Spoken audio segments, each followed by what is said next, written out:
कांदा द्राक्ष पंढरी म्हणून निफाड तालुक्याची ओळख असताना बिबट्याचा तालुका म्हणून देखील निफाड तालुका कायमच चर्चेत असतो।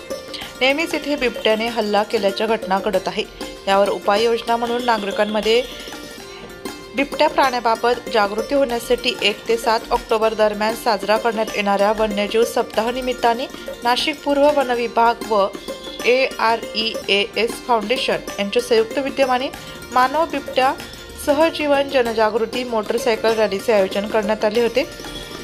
मानव व वन्यजीव संघर्ष कमी होऊन मानव व वन्यजीव सहजीवनाने जगावे, वन्यजीव अचानक समोर आल्यास काय काळजी घ्यावी, नागरिकांनी स्वतःचे संरक्षण कसे करावे, विद्यार्थ्यांनी शाळेतून घरी जात असताना शेती परिसर लागला तर काय काळजी घ्यावी या बाबतीत माहिती मिळावी म्हणून नागरिकांमध्ये प्रबोधन व्हावे, हा या रॅलीचा मुख्य उद्देश होता। नाशिक पूर्व वन विभागाचे उपवनसंरक्षक कृष्णा बवर, सहाय्यक वनसंरक्षक शिवाजी सहाने यांच्या मार्गदर्शनाखाली तसेच चांदवड वनपरिक्षेत्र अधिकारी SP वाघमारे, नांदगाव व येवला वनपरिक्षेत्र अधिकारी सागर ढोले यांच्या प्रमुख उपस्थितीमध्ये व मनमाड वनपाल भगवान जाधव यांच्या नियोजनानुसार निफाड येथील शांतीनगरमध्ये असलेले मानव बिबट्या सहजीवन जागृती केंद्र येथून वन विभाग पदाधिकारी व AREAS फाउंडेशनचे पदाधिकारी सदस्य, पिंपळगाव महाविद्यालय प्राध्यापक यांनी हिरवा झेंडा दाखवून रॅलीला सुरुवात केली। रॅली निफाड वन उद्यानपासून सुरू होऊन नैताळे, धारणगाव खडक, धारणगाव वीर, खेडरे झुंगे, सारोळे थडी, नांदूर मध्यमेश्वर मार्गे पुन्हा निफाड वन उद्यान येथे येऊन समाप्ती झाली। या रॅलीद्वारे विविध शाळा व ग्रामस्थांना भेटी देत बिबट्या व इतर वन्य प्राण्यांना बाबतीत प्रोजेक्टर व्हॅनद्वारे माहितीपट दाखवण्यात आला व वन विभाग अधिकारी कर्मचाऱ्यांनी तसेच AREAS फाउंडेशनचे पदाधिकाऱ्यांनी विद्यार्थी, पालक व गावकऱ्यांशी संवाद साधून माहिती दिली। वाघाची प्रतिकृती असलेला शेरू रॅलीचा आकर्षक ठरला।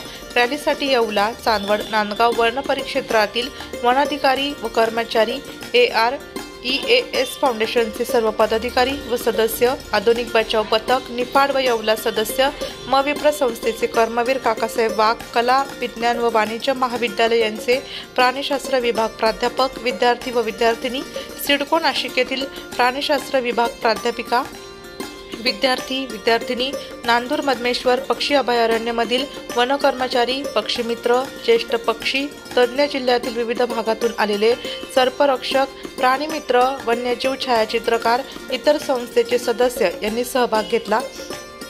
रॅली गावात गेल्यावर सरपंच व उपसरपंच व ग्रामस्थांनी रॅलीचे जोरदार स्वागत केले व प्रबोधन केल्याबद्दल आभार मानले। आज दिनांक 1 ऑक्टोबर 2024 रोजी वन्यजीव सप्ताह 2024 निमित्त महाराष्ट्र शासन वन विभाग व AREAS फाउंडेशन यांच्या संयुक्त विद्यमानाने आज बिबट रॅली आयोजित करण्यात आलेली आहे।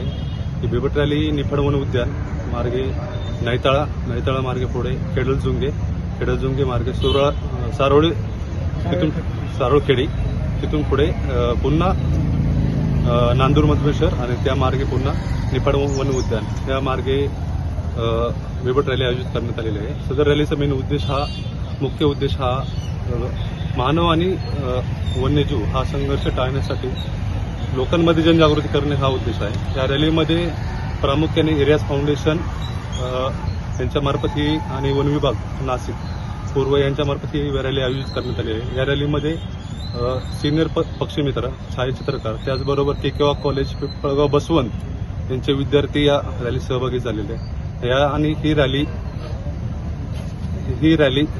निफाड वन उद्यान मार्गे जाऊन विविध गावांमध्ये जनजागृती करणार आहे।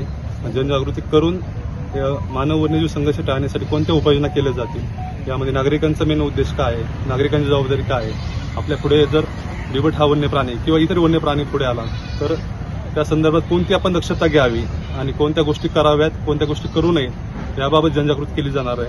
त्यामध्ये प्रामुख्याने गावातील नागरिक, शाळा, कॉलेजेस यामधील विद्यार्थ्यांमध्ये जनजागृती करण्याचा उद्देश आहे। धन्यवाद। नाशिक लोकशाही न्यूज ब्युरो रिपोर्ट, नाशिक।